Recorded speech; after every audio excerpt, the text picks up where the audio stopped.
Boa tarde, está no ar o RBV News edição tarde, que leva a você, internauta, os principais fatos do dia em Mato Grosso do Sul, no Brasil e no mundo. E a Polícia Civil apresentou hoje os executores do assassinato do comerciário Rogélio Marcos de Lima Sanabria, morto a tiros em novembro do ano passado, quando estava dentro de sua caminhonete em Campo Grande. Marcos Aguirre Teodoro, Gleidson Vicente Martins e Marciano de Souza foram responsáveis em executar o plano, traçado pela ex-amante da vítima, uma mulher de 67 anos. O detalhe é que a idosa era a avó da ex-mulher de Rogélio. De acordo com o delegado Weber Luciano de Medeiros, Ivonilde Souza Coelho teve um relacionamento com a vítima e, ao ser abandonada pelo amante, passou a arquitetar o plano. Ela contratou Marcos Aguirre Teodoro por R$5.000 para matar o comerciário. Como ele não teve coragem, pagou Gleidson e Marciano para executar o plano. Já a mentora do assassinato está foragida e com prisão preventiva decretada. Marciano volta para o presídio de segurança máxima, para onde seguem também Marcos e Gleidson. E o assassinato do diretor de uma escola municipal do distrito de Nova Casa Verde, em Nova Andradina, a 300 quilômetros aqui de Campo Grande, mobilizou toda a população da cidade hoje. O diretor Delmiro Savione Bonin, de 55 anos, foi morto a tiros por um aluno da escola, de 16 anos, que está foragido. O crime chocou toda a região e levantou uma questão: o que está acontecendo com os jovens? Qual o motivo de tanta violência nas escolas? Para ajudar a entender essa questão, eu converso agora com a psicóloga especialista em terapia comportamental, Séries Duarte. Boa tarde, Séries. Obrigada pela sua participação. Bom, para começar, o que será que está acontecendo com esses jovens, né? Qual o motivo de tanta violência nas escolas?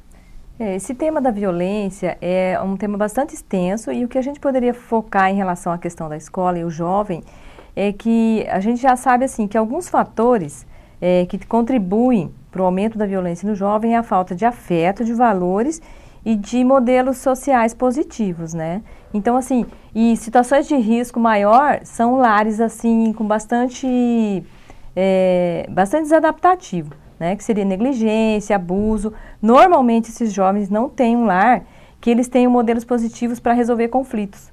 Então, eles aprendem de uma forma não muito adequada, né? Então, se a gente for pensar, os fatores são sociais, psicológicos, comportamentais, tem uma série de fatores aí que estão envolvidos. E fazer uma análise de um caso específico, precisa ver a história de vida, né?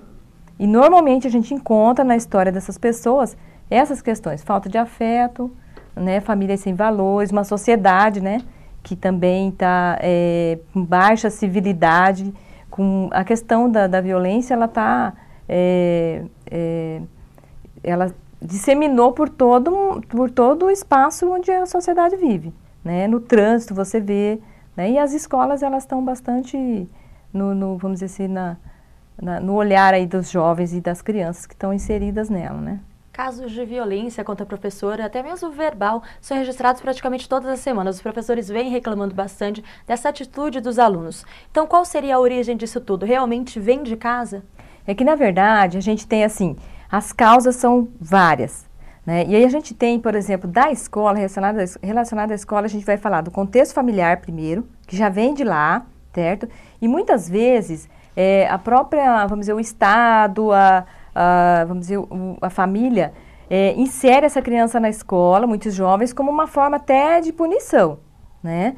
Precisa estar na escola e de uma forma bastante, às vezes, repressiva, coercitiva. E a escola, nem sempre ela está preparada para lidar, certo? Então, as causas que a gente pode pensar nessas questões familiares, em transtornos psicológicos, porque daí lá vai chegar vários tipos de crianças e jovens. E o professor, vamos dizer, a gestão da escola, ela nem sempre ela tem competência suficiente para lidar com esses jovens. Então, assim, aquelas crianças e adolescentes ou jovens que teriam algumas outras patologias, elas deveriam ser identificadas e encaminhadas para locais adequados, ou para tratamento, né, ao mesmo tempo que está na escola. Senão o ambiente escolar ele se torna bastante, assim, repressivo. E aí, como se fosse um castigo, né? Olha, você tem que ficar na escola, senão a sua mãe não ganha isso.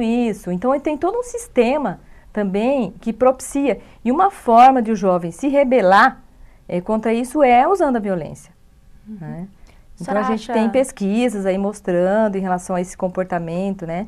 É uma forma de ele mostrar o poder que ele tem também, já que ele não tem outro. Fora outras coisas que a gente for elencar, são inúmeras. Avanço da tecnologia, a era industrial, uma sociedade capitalista, consumista, entendeu? E o jovem, ele não se vê, muitas vezes, em condições, né? A grande maioria, de poder obter tudo isso que existe hoje para ser consumido, né? Então, isso é uma série de situações que levam eles que contribuem, certo? A senhora acha que um pouco desse problema, dessa violência nas escolas, é um pouquinho também de falta de diálogo com os pais? Com certeza. Porque aí o que a gente vê, a gente vai falar assim, é culpa só da família. A sociedade como um todo é responsável pela violência, né? E assim, mas começa pela família. Porque normalmente nos estudos, o que aparece em pesquisa? Esses jovens, eles não têm um modelo, certo? Positivo dentro do lar. E essa situação de maior risco são essas lares, por exemplo, de abuso, negligência, falta, carência de várias coisas, né? Tanto materiais como afetiva. Então, geralmente são pais alcoólatras, pais que já têm transtornos, pais que já têm outros problemas. Então, a maneira com que eles encontram para resolver conflito, muitas vezes, é através da própria violência. Então, o comportamento da violência, ele é um comportamento aprendido. Mesmo que o ser humano tenha na sua, né, natureza primitiva uma agressividade, mas ela pode ser canalizada para coisas positivas. Mas se ela não tiver um meio que ajude, um ambiente que favoreça isso, com certeza ela vai canalizar para alguma coisa que não é boa. Para os pais que estão em casa, que vivem até esse problema dentro de casa, sabe que o filho está um pouquinho difícil na escola, qual que é a melhor orientação? Olha, na verdade a gente teria que ter assim vários... Uma das orientações seria o diálogo. Tentar o diálogo, tentar ver o que está acontecendo com aquele jovem, né? Só que os pais precisam dar modelo, né? Se eles não conseguirem resolver os conflitos conversando, e eles resolvem também de uma forma repressiva ou punitiva, eles vão passar, olha, essa é a forma com que a gente consegue as coisas, viu? Entendeu? Porque vai uma mensagem implícita. Olha, não bata na escola, senão eu vou te bater. Né? Só que, então quer dizer que para controlar o comportamento de alguém, eu posso usar uma agressividade, né? Então, fica incoerente. Então, os pais precisam também aprender a controlar os próprios comportamentos, né? Se for o caso, né? Porque, normalmente, você não vê um lar que tem afeto, que não tem carência de valores, e tem um modelo bom, que vai, se surgir uma agressividade mais elevada, com certeza daí vai estar ligado a transtornos mentais, algum outro problema. Certo? Agora, apenas comportamental vai ser modelos aprendidos. Ok. Eu quero agradecer aqui a presença da psicóloga Ceres Duartes, que esteve aqui conosco no nosso estúdio, falando um pouquinho mais sobre o comportamento dessas crianças nas escolas. Obrigada, viu? Eu que agradeço. Boa noite. Boa noite. E no próximo bloco você vai ver os destaques do Brasil e de Mato Grosso do Sul e vamos continuar a discutir a questão do professor morto por um aluno em Nova Andradina. Nós voltamos já.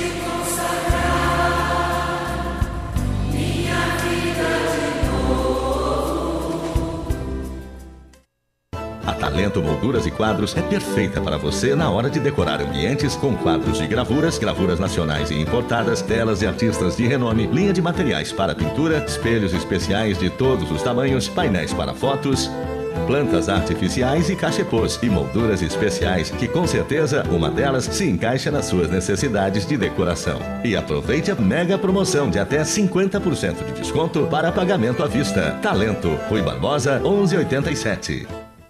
Atenção! Se você procura qualidade e tecnologia em alta definição, LEDs, mídia de alta definição, 3305-5040.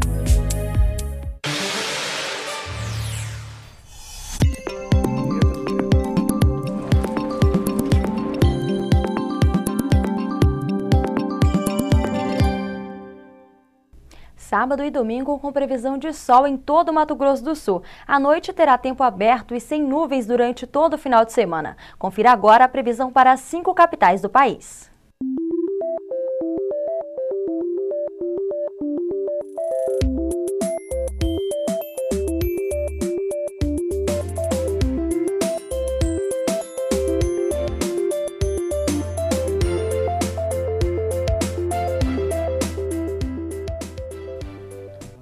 E o caso do diretor de uma escola municipal que foi morto por um adolescente de 16 anos em Nova Andradina também gerou comoção em todas as classes de professores do estado. Hoje, a Federação dos Trabalhadores em Educação de Mato Grosso do Sul divulgou uma nota de repúdio sobre o caso. Eu converso agora com o representante da entidade, o professor Jaime Teixeira. Boa noite, professor. Obrigada pela sua participação. Bom, além da nota que nós vimos que vocês divulgaram, o que a FETEMES pretende fazer? Olha, a FETEMES vem trabalhando já há um bom tempo com essa questão da violência nas escolas, né? Nós temos claro que a violência na escola não é um produto só da escola. É toda a sociedade que tem hoje um problema grave de violência, né? A gente entende que é fundamental ações do governo para que nós tenhamos políticas articuladas. A escola é violenta porque a sociedade é violenta, né? Chega na fatalidade dessa por N problemas, né? Por exemplo, nós não temos hoje no Estado uma política articulada entre segurança, assistência social e educação. É fundamental que tenha, porque a violência ela tem origem na família desagregada, então é importante a assistência social, ela tem origem na falta de repressão de controle de álcool, drogas e armas, que faz parte da segurança isso, e evidentemente isso vai estourar onde? Vai estourar dentro da escola, que é o órgão público onde reúne a comunidade, né? Então, nós entendemos que há necessidade de uma grande política pela paz, né? E o controle de entrada de armas nas escolas, para nós também, acho que é fundamental que aconteça. A psicóloga Ceres Duarte esteve aqui conosco no bloco anterior e ela deu esse exemplo. Ela falou que muitos desses casos acontecem porque existe violência dentro de casa. Então, para vocês, esse também é o maior motivo. Ah, sem dúvida alguma. Eu acho que a sociedade também tem que ser chamada para isso. A comunidade escolar tem que ser incluída nesse debate dentro da escola. Nós, enquanto sociedade, nós perdemos uma grande oportunidade há uns 4, 5 anos atrás, quando teve aquele plebiscito nacional para não se vender arma, não se comercializar arma. Infelizmente, alguns setores da sociedade interessados em lucros acabou sendo contra o plebiscito e liberando novamente a venda de armas. Então a gente sabe que, evidentemente, é impossível você ter uma segurança repressiva que vá controlar a violência, mas é fundamental a gente investir em segurança preventiva. E preventiva vai desde da conversa, da família, pela assistência social, da integração dessa família na comunidade escolar, dentro da escola, no debate do colegiado escolar, e também, evidentemente, tem que ter o papel da polícia. A polícia tem o papel dela, que é limitado. Então, é um conjunto. Acho que nós entendemos que esse não é o primeiro caso, não é o primeiro caso. Nós tivemos há pouco tempo aqui em Campo Grande um professor que foi esfaqueado pelo aluno, né? E um aluno que não tinha um histórico de violência. Nesse caso é diferente. Esse caso aí de Nova Andradina, o assassino, né? Não é mais um adolescente, é um assassino. Ele tem um histórico já de agressões, de punições. Então, acho que nesse caso, por exemplo, a promotoria pública deveria ter segurado esse adolescente mais tempo dentro da UNEI. Porque não dá para o diretor, a sala de aula desse aluno, a escola desse aluno ser refém de um assassino. Na verdade, é um assassino, porque ele já tinha esfaqueado, já tinha batido em outro aluno dentro da escola, ele tinha sido expulso da escola e as informações que nós temos da FETEMES é que ele foi obrigado, ele voltou, o diretor foi obrigado a matricular na escola novamente por conta do Conselho Tutelar do Ministério Público. Né? A Constituição garante, é um direito subjetivo à educação, mas nós temos que ver também o direito dos outros alunos e da comunidade em ter esse aluno infrator dentro da escola já de reiteradas vezes. Isso não acontece só lá, acontece em outros lugares também, que o diretor da escola é obrigado a matricular alunos com liminares da justiça. Então, acho que esse tem que ser revisto, e a gente tem que ter bem claro, o Estatuto da Criança e Adolescente vem para proteger a adolescente e criança. Nós defendemos isso. Nós, educadores, defendemos isso. Mas aqueles que saem, que têm um histórico de violência, ele tem que ser tratado de forma diferente. Bom, você como representante aqui da FETEMES, há muito tempo os professores vêm buscando esse respeito nas salas de aula. Você já sabe se tem algo em andamento, se já teve alguma conversa com o governo para mudar esse tipo e levar a segurança para as escolas, né? Isso faz parte de todas as pautas de reivindicação da federação. Nós temos hoje sindicato em 71 municípios. Lá em Nordadina temos um sindicato lá, o Sintede hoje que está amanhã, inclusive amanhã o Sintede vai fazer uma grande mobilização lá, uma grande passeata com a comunidade, para chamar a atenção da comunidade para isso. Nós, a direção da FETEMES, estaremos lá participando dessa passeata amanhã de manhã. Mas, além disso, acho que nós temos que cobrar do governo o seguinte, políticas articuladas. Né? Não podemos, por exemplo, lá nesse distrito, que foi Casa Verde, onde aconteceu esse assassinato, ter uma viatura da polícia sem roda. Na hora do crime, a viatura da polícia não tinha roda. Então, tem alguma coisa errada do gestor. Não é que se tivesse um policial lá ia evitar. Mas se você tem uma viatura numa comunidade daquela isolada, que sem roda, significa que ao bom tempo a polícia não faz uma ronda preventiva, ou não. Isso é falha do governo. Então, acho que temos que cobrar isso, ou seja, ao mesmo tempo nós entendemos que a sociedade tem a sua violência por si próprio, tem também a omissão dos poderes públicos, acho que é uma falha gravíssima do secretário de Justiça, deixar e é grande esse distrito lá, tem milhares de pessoas lá, e ficar uma viatura única que não tem roda. Então é difícil.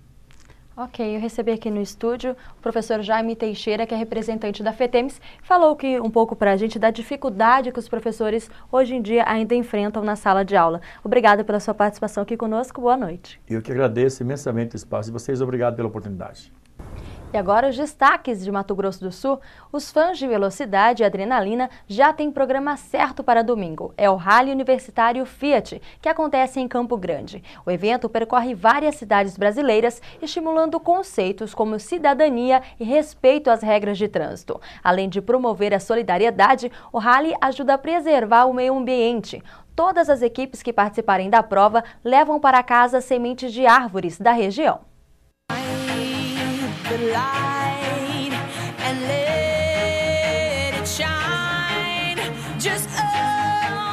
A categoria universitário é limitada em 120 carros de todas as marcas. Um dos critérios básicos para a competição é que o veículo seja fabricado a partir de 1992. No ano passado, o evento atraiu mais de 100 inscritos. Antes da largada, a gente instala no para-brisa de cada carro um equipamento chamado rastro, que é uma espécie de GPS. Então, nesse GPS, nesse equipamento, estão predeterminados alguns pontos que ela deve passar em determinados horários. A cada 10º de segundo que ela passa adiantada ou atrasada, essa equipe perde um ponto. Vence a equipe que tiver o menor número de pontos perdidos. É importante se frisar que não é velocidade, é regularidade. Então as pessoas não têm que ser rápidas, você não tem ultrapassagem a uma largada que acontece com um intervalo de 1 minuto entre um carro para outro, não é como Fórmula 1 que todos largam juntos, um tentando ultrapassar o outro. Essa largada acontece com um intervalo de 1 minuto de um carro para o outro e vence a equipe que tiver o menor número de pontos perdidos, não a que foi a mais veloz. 2 pessoas participam em cada carro, um dirige e o outro informa as coordenadas. Os competidores percorrem 150 quilômetros em torno de Campo Grande. O percurso é realizado em até 4 horas e meia. Um dia antes da prova, os inscritos recebem uma aula de navegação gratuita, método necessário para avaliação. Esta é a 6ª temporada do Rally Universitário e a 2ª que é realizada em Campo Grande. Cerca de 100 pessoas já se inscreveram para a prova. O percurso ainda é mantido em segredo, mas a largada e a chegada dos carros é feita nesta concessionária. Quem não conseguiu se inscrever pela internet pode comparecer pessoalmente na concessionária um dia antes da prova. As pessoas se divertem e ajudam a quem necessita.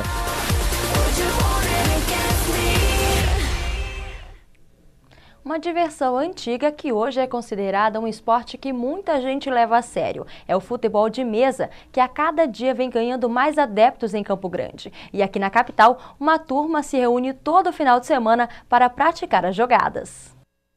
Um esporte que não requer preparo físico. São 20 botões sobre uma mesa que simulam uma partida de futebol. É um esporte bem democrático, ele aceita desde crianças até idosos.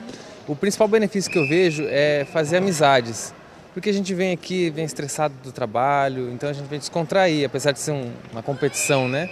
E aí acaba conhecendo outras pessoas, formando amizades, descobrindo coisas que a gente não conhecia. Para mim esse é o principal benefício. Rodrigo joga desde os 6 anos de idade. É um dos melhores e faz questão de citar os benefícios da prática deste esporte. Porque me dá prazer, né? Me tira o estresse do dia a dia, pelo fato de estudar e trabalhar. Aos fins de semana eu jogo futebol mesmo pelo prazer mesmo. O futebol de mesa foi criado na década de 30, mas somente em 88 o Ministério do Esporte reconheceu o futebol como modalidade de alto rendimento. Em Campo Grande, a ideia da federação tem mudado a imagem deste esporte, que até então era considerada apenas uma brincadeira. A federação é nova aqui no estado e foi criada por este grupo de botonistas no dia 14 de abril deste ano. A lista de atividades para o decorrer dos meses está extensa, mas eles querem muito mais. Nós temos um projeto para dar entrada, que é o projeto Botão na Escola. Nós temos também o projeto de fazer do botão um esporte a nível nacional, que projete a MS a nível nacional, entendeu? No Brasil, o futebol é praticado em 4 regras. Aqui em Campo Grande, a maioria dos jogadores conhece e joga o dadinho. A diferença básica entre as regras é o número de toques que você pode dar com cada botão até chutar em gol e também a diferença entre materiais, o tipo do botão, o tamanho dele, o tamanho do goleiro, da trave. Basicamente é isso.